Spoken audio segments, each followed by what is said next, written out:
This video is sponsored by the good folks at TFE PowerCircle. We get to the check. in association with Cookup. Yo, Dennis here back with another episode of This Is Not a Podcast. Y'all already know what the lick read. Make sure y'all like and subscribe and hit that notification button. It's greatly appreciated. But first, Hey, you, right there. Y'all see it. Watch this video to the end, boy. alright, so tonight's episode, I decided I want to hit y'all with a little bit of story time. Yeah, that's right. I'm not going to even wait too long. I ain't going to be too long-winded or all that or whatever, but I had to tell this story. I was sitting on this story for about a few days now, so I've been wrestling with how I was going to approach this and break this story down and kind of give you my experiences. Everything that I say, you know, when we talk story time, I always give y'all either my experiences, what I've experienced, what I've endured. Everything is true story, real life. So don't think nothing is fabricated over here. We don't make nothing up or whatever the case may be. So with that being said, I'm gonna talk about my first night in Hollywood. This is my second time in Cali, but my first time in Hollywood.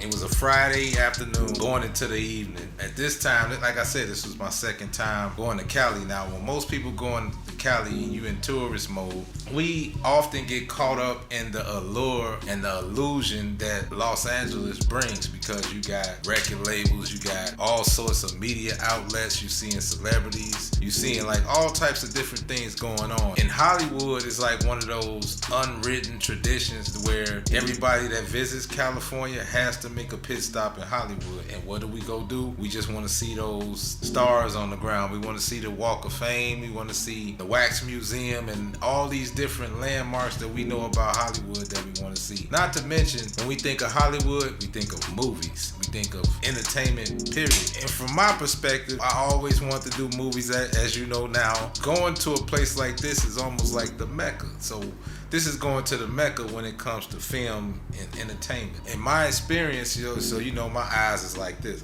As you know, I'm from Chicago. We on a different type of time when we go a lot of places, and we always on point. You don't really have to tell too many people from Chicago to, you know, keep your head on the swivel, watch your back, things like that. So I'm the type of person, anyway, off the dribble, I like to peep my surroundings all the time. So in the daytime, afternoon, you know, you're going to see a lot of traffic. You're going to see a lot of people, tourists, regular street performers, hustlers, you name it, like pretty much what you see in big cities all the time. So that's nothing new. So everything pretty much look a little normal. You got your panhandlers, you got your finesses, your con men, all sorts of different things going on right now. A lot of stuff you can get into. So it's Cali. So as the day progressed, like I said, we didn't visit all the major film companies. I got a chance to see all of those, and so, you know, I'm really excited. I'm getting inspired. I'm getting motivated and all sorts of things. But cruising down Hollywood Boulevard, I noticed that there were a few companies that I never seen before, a few film companies that I never even heard of before. And unbeknownst to me, which I come to find out later on that night, a lot of these film companies that I don't know, which I'm not gonna disclose any names, but as I was told, this is where a lot of pornographic films, a lot of exotica, if you know what I mean, a lot of that type of activity comes out of these film companies, you know what I mean? Not to say if they're illegal. Obviously they can't be illegal because they shooting in a film company or whatever. So I'm pretty sure they go through certain protocols to do whatever they do. This is when I found out I got a chance to see Hollywood Uncut. Now, I'm a big film buff. I'm a big documentary buff. So I've been mentally prepared in my mind what Hollywood is really about. I'm expecting to see the nightlife is totally different in the daytime. I wasn't naive to the fact of what I'm going to see at night versus what I see in the daytime. So in the daytime, you could say it's more, not,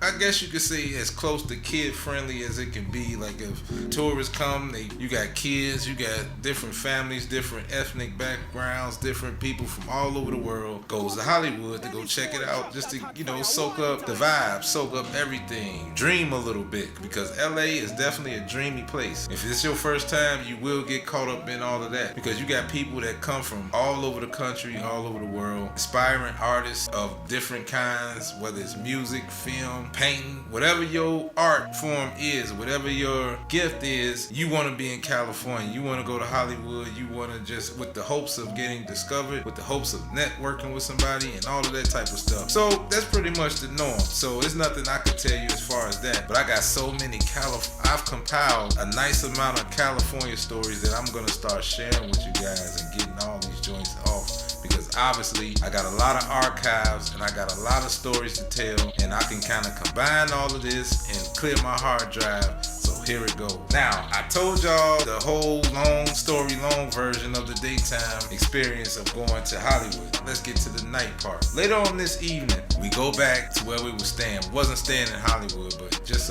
on the outskirts, North Hollywood, that type of thing. So in North Hollywood, it's like the valley. It's a little more like the suburbs to me.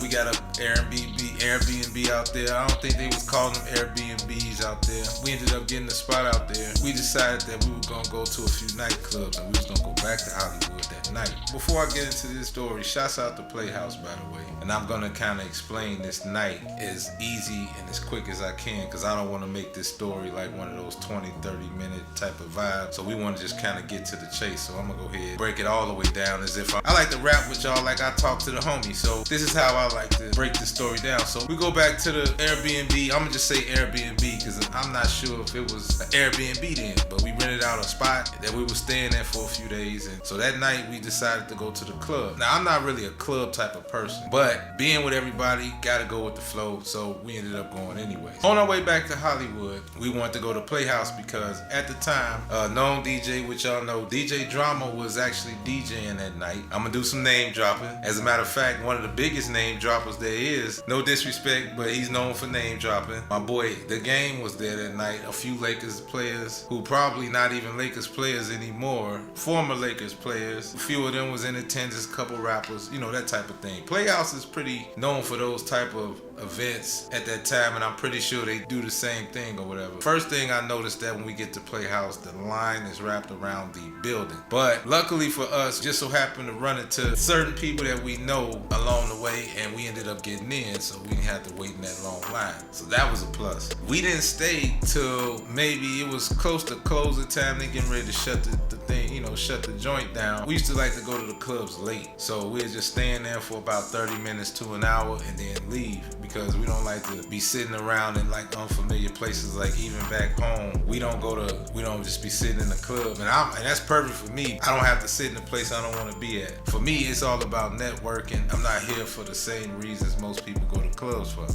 Some people want to go dance, talk to some chicks, do whatever the case may be. At this time, I'm full-fledged businessman. I got my eyes on the prize. While everybody else is having a good time, I'm working. You know what I mean? So that's just my thing. When I go to clubs, I do the total opposite. We leave Playhouse. If you know Playhouse, or for those of you that don't know, across the street there's like, I guess you can call it like a mini mall or something like that, where they got all these different stores, Subway, 7-Eleven, a few other novelty stores here and there. The only thing open at them hours is probably the 7-Eleven and the Subway. Everything else is closed, but it's there. Now, I noticed that it was another club right across the street from Playhouse. Seemed to me like it was relatively packed. The crowd was a little bit different than the crowd that we seen in Playhouse. Now that crowd over there, you could see people getting thrown out. It was a lot of chaos, even like down to the women and gentlemen that were there. You noticed that it was a little on the rough side. Not for nothing, I seen a lot of prostitutes there, a lot of, I don't want to say undesirables, but let's just say a lot of creatures of the night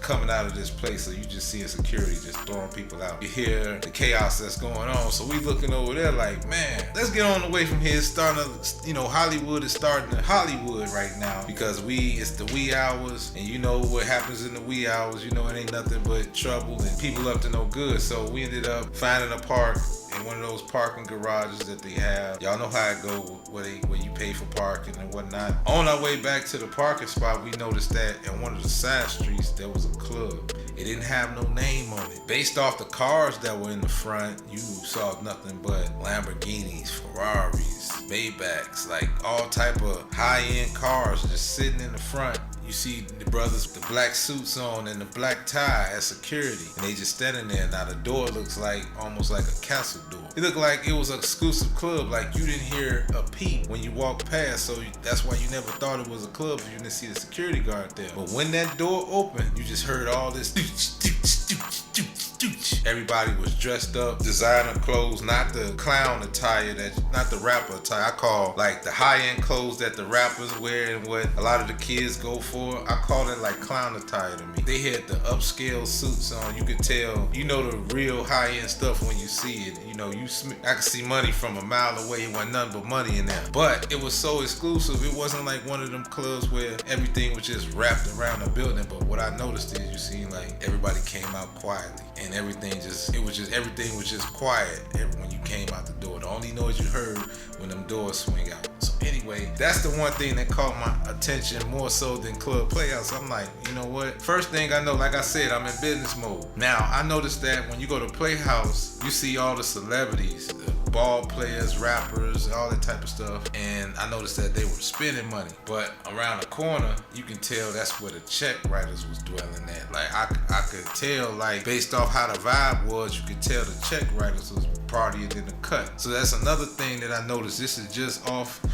in Hollywood. This is like I'm seeing like. Notice that this is 3 different vibes just coming out of one vibe alone. Coming out of Playhouse, this is 3 different scenarios. Now, Playhouse, you had your typical club atmosphere. You know, the bottle girls with the sparkles. You had the big crowds. You got DJ drumming there, so you know the place is turned. But that rich man club, I call it the rich man club. It looked like the billionaire club. Like when, you know, the women in there, you could tell it was different. It wasn't like everybody was like dressed up. Like you could tell it was almost like formal, but they were partying, but you could tell it was like a rich atmosphere. Then you might have seen like one limo, but you seen Bentleys, like Rolls Royces, nothing less than that. You know, like just how all the high-end cars you could think of was all in the front, parked like regular cars. So we get our car, we go to where we paid for parking it. We get our car and we come out and we go back to Hollywood Boulevard and proceed to, I don't even know, we probably was going to get something to eat or something. But as soon as we go back to Hollywood Boulevard, boom, it was like a ghost town. Like it was completely clear. I remember this vividly.